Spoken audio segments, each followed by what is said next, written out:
Capítulo 9. Unos días después, la bandeja del almuerzo llegó acompañada de una nota. La transferencia será esta noche. Decía la tarjeta escrita con una letra desabrida. Terreno entró en la habitación a las 8. No pronunció palabra.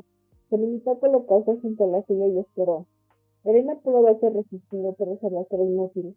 Se acercó con tal miedo que le dieron ganas de vomitar. El recuerdo de las fiebres y las pesadillas empezaba a hacer mella en ella. En cuanto se sentó, Fernando quitó los guantes y se colocó a su lado. Elena miró fijamente al frente hasta que él echó la cabeza hacia atrás. Tuvo mucho más cuidado que la primera vez. Al parecer, haber sufrido convulsiones horribles le hacía tener cierta cautela. La presión que ejercía su resonancia fue extendiéndose poco a poco. Elena sintió como si se meciese a gran profundidad desde el agua, y cuando la presión amenazó con aplastarla, ya era demasiado tarde para escapar. La resonancia de Ferro introdujo su conciencia cenizas y dejó sus pensamientos fragmentados, doblegados. Su visión se tornó roja y un líquido caliente le relató las comisarías de sus ojos deslizándose por la piel. Una terrible presión vibrante la oprimió por dentro. Y, al fin, Ferro restauró su conciencia como si se hubiera fusionado. Para bien o para mal, esta vez estaba perfectamente consciente y sentía coherencia. Se oía, logró decir y dejó que sintiera la música me detestaba. Si había algún momento en el que podía provocarlo, seguramente era ese. Mientras llevaba a cabo una operación tan peligrosa, no podía cometer ningún error, pero Elena estaba paralizada. Era incapaz de moverse. Te odio. Traidor.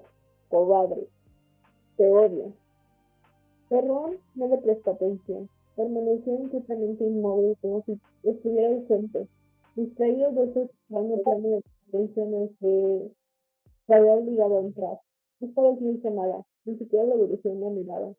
Tras unos instantes que se hicieron eternos, se desenredó. No salió del tirón, sino que se retiró poco a poco. Fue peor porque tardó mucho más. Reina sintió como si la desgarraban por dentro. La habitación se convirtió en un túnel, rojo y carne viva. Su mente estaba desencarnada. Cayó hacia adelante.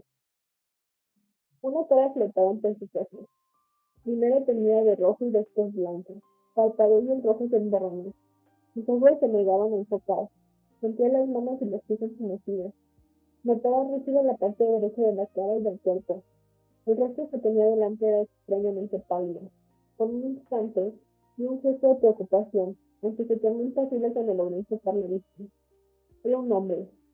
Estás bien, he tenido una convulsión. Ya ha pasado.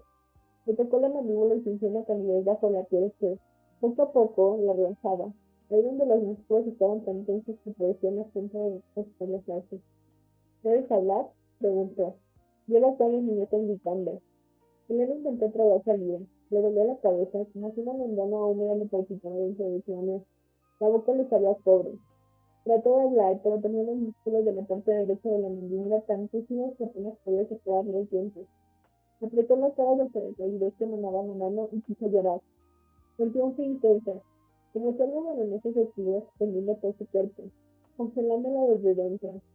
Un sonido grave y ahogado se escapó del fondo de su garganta. No comprendía lo que pasaba. No recordaba. ¿Quién eres? Logró articular entre dientes. Una multitud de emociones cruzó el rostro del hombre. Abrió la boca para responder, pero luego la cerró. Estoy a cargo de tu cuidado, dijo finalmente muy despacio, pronunciando cada palabra con precisión. Bajó la mano hasta un lado del cuello, lo que la hizo estremecer. Las yemas de sus dedos tocaron la vidriera que tenía en la base del plano. Duérmete. Lo recordarás cuando despiertes. Elena quería respuestas, no dormir, pero la calidez que inundó su piel fue como agua tibia. La habitación se distorsionó, recuerdos desaparecieron y las solas recuerdos dibujando hasta que se convirtió en un borrón. ¿Te conozco? Preguntó donde se le cerraron los párpados. Supongo que sí. Cuando volvió a despertar, sí se recordaba, y estaba gritando. Tenía la cabeza ardiendo de fiebre y se sentía lúcida por momentos. A veces recordaba la transferencia. Sí, en ocasiones se encontraba perdida y desconcertada. Oye, tenía que huir, no está en una parte, pero necesitaba algo. No podía irse sin eso. En plena noche deambulaste al jardín, bajo una lluvia gélida que caía del cielo buscando. Se tumbó en el suelo con la intención de que se enfriara el fuego que se enfriaba alrededor de su. Y lograba calmar la mente, recordando que estaba buscando. Si estás haciendo, me parece muy disfrutar mi viaje. Julián me llevó de vuelta a la casa. Tenía la piel tan fría que hasta las menos notas de las piedras me parecieron cálidas cuando me quitaron la ropa a mi cara. Cuando por fin me dejaron sola, intenté regresar al exterior, pero había cerrado con llave la puerta y las ventanas. Al final, tuvieron que atarle la cama para evitar que se desgarrara los dedos arañando la madera que intentó cambiar.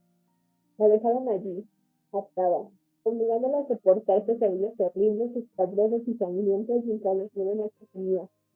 Cada vez que cerraba los ojos, se encontraba de nuevo en la academia, tan brillante, dorado y resplandeciente como siempre la recordaba.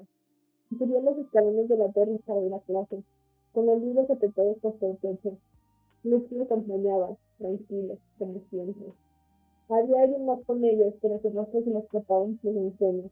Sin embargo, en cuanto Elena parpadeaba o agachaba la cabeza para tomar nota, todo se venía abajo. Los alumnos aparecían exclamados en sus sillas, a veces sin canal, y la sangre se deslizaba por la habitación. Elena era la única superviviente de la masacre. En uno de los sueños, Tony yacía sobre una camilla, acostada, gritando mientras unas figuras intentaban hacer una disección frente a un grupo de alumnos muertos. En otros, Ferrón subía a la palestra como si lo hubieran llamado para hacer alguna demostración.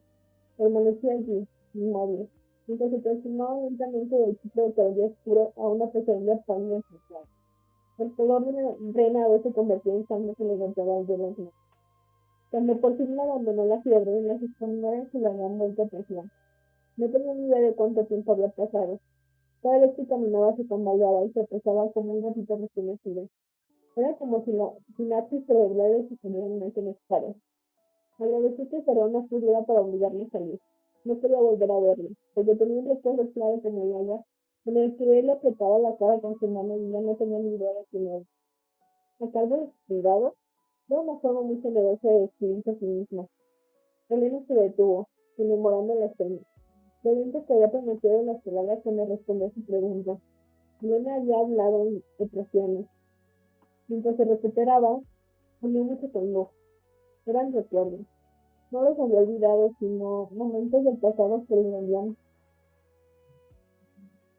con, momentos del pasado que le dolían con solo evocarlos. Vamos, susurró Luz cuando lo encontré estudiando en la biblioteca. Llevas aquí 2 días. Te van a empezar a salir setas en las orejas. Le tiró de una para provocarle. Necesito que te dé el sol. Y yo también. Tengo que terminar de analizar esta estructura de sueño. Dijo protestando. Intentó darle un pedazo para que se fuera. Pero él se puso a quitarle los bolígrafos. Vete. No siempre se mostraba, por mucho que la amenazaba. Prefería hacer paseos y hacer caminadas cada vez más rumosas, hasta que los bibliotecarios le pedían a Elena que se acercara a mí, como si el futuro principal fuese una mascota que se me iban a susurrar. Cuando crecieron, y Elena empezó a trabajar en el laboratorio, hacer ruido ya no bastaba para molestarle, así que lo cambió de táctica. Amenazaba con irse a buscar problemas. Si no le había prometido a Elena a su padre que lo mantendría en estado de problema, iban a la ciudad y no le enseñaban los museos típicos, las capillas de fuego más hermosas y las enormes catedrales privilegiadas, los jardines acuáticos escondidos, las minerías y las cafeterías más recónditas, todas las torres, todos los jardines y todas las vistas de palabras de campo llamado los había conocido porque muchos les había enseñado. Había amado la ciudad a través de sus ojos. Ojalá hubiera seguido más a menudo. Cuando Elena consiguió volver a salir de su habitación, la mente empezó a jugarle malas pasadas. De algún modo la casa no parecía estar bien. Era distinta a como la recordaba. El este venía de ángulos diferentes. Las ventanas estaban de menor día. Y había puertas que antes no existían. Es parece al menos inflamación cerebral. Y sospecho cuando vino a examinarlo. Su resonancia se movía como un gusano por el cerebro de Elena. No me gusta que haya sufrido otra convulsión, pero que solo haya sido una y que la mejora. Si es que una transferencia no será lo correcto. Después de toda reírse cuando se reunió y se plantó en los pies de la cama, con las manos ensangrentadas por detrás de la espalda, examinándola con sus ojos lánguidos. ¿Sabías que dentro de poco es un solsticio? Dijo finalmente. No, no tenía ni idea de qué día era. Sabía que pasaba un mes entre las sesiones de transferencia, pero tampoco estaba segura de cuándo había llegado. El solsticio de invierno marcaba el fin del año en el norte. Era uno de los eventos más importantes de su calendario. En los países de la costa sureña, donde los trenes menguaban y se alargaban de forma tan drástica, el año siguió la esmeralda luna del Beneficio. En teoría, ya no deberías de estar aquí. Se rompo sola vista en la ventana. Parece que vas a pasar el invierno conmigo. No había emoción en su voz ni su semblante cuando lo dijo. Era una de las facetas que a Elena le resultaban más desconcertantes de él. Lo poco que comunicaba con el cuerpo y el tono de voz. Otra tenía una cultura y un idioma excesivo. Sus habitantes usaban expresiones hechas y se gesticulaban con las manos. Esto fue algo que distinguió a Elena como extranjera. Tuvo que aprender a entrelazar los dedos bajo la mesa cuando hablaba en clase, porque si no se arriesgaba que todos esperaban y pensaba que comenzara a gesticular con las manos. Los paladinos valoraban el silencio. Los alquimistas expertos solo movían los dedos para usar la resonancia de forma precisa y controlada. Era algo cultural. Se valoraban más las expresiones sutiles. Los instintos solían tener una forma de sentido sarcástico, difíciles de interpretar para una región de damas. Elena tuvo que aprender a estarse quieta y observar la sutileza. Comprender que, cuando las pupilas se estrechaban, los ojos la recorrían de arriba abajo y las cosas contaban en direcciones opuestas. Las sonrisas y las palabras bien intencionadas no significaban que cayera bien, porque su presencia les agradara. Ron era más difícil de leer que la mayoría de las palabras, no porque su cuerpo contradijera sus palabras, sino porque a veces su cuerpo no decía nada en absoluto. Se quedaba inmóvil, con expresión vacía, las manos escondidas. Elena no lograba discernir sus estados de ánimo. Está previsto que mañana lleguen algunas cosas que narrarán seguirse siendo más molestas que todo esto. Por favor, remarcó con expresión en sus palabras. No lo confundas con una muestra de afecto. A la mañana siguiente, dejaron un paquete de cartón en la puerta, junto a la bandeja del desayuno. Dentro había un par de botas. Elena la sacó y pasó los dedos por encima de los detalles. Eran de un cuero precioso y pulido, con suelas robustas y una hilera de botones para abrazarlas. Se notaba que estaban hechas a mano. Cuando se rompe el cartello de que la rabia sufrió más modestia, Elena no imaginó que se tratase de unos zapatos, aunque las zapatillas pesadas estaban hechas de caminar sobre la gravilla nasal. Se puso las botas. Ya tenía ganas de pasar por las pasillas sin sentir en las piernas el frío del invierno. Fue entonces cuando descubrió que había más objetos en el paquete. Un par de guantes de lana tejidos de un tamaño extraño. Eran muy largos en la parte de la muñeca. No llegaban a tener la longitud de los guantes semejantes, pero eran un poco desproporcionados, como si fueran guantes de bisutería. Sacó uno con curiosidad y noté que la forma y la longitud estaban pensadas para cubrir los billetes, evitando así que el metal se congelara y le provocara quemaduras en la piel.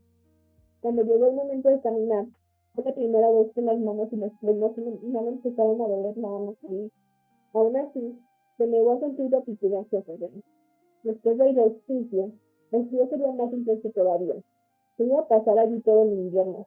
Lo más probable es que acabara con algún daño en los nervios ocasionados por salida tarde. Me convenía que Elena se mantuviera en buen estado. Yo no era tan idiota como para confundir la precaución con la amabilidad.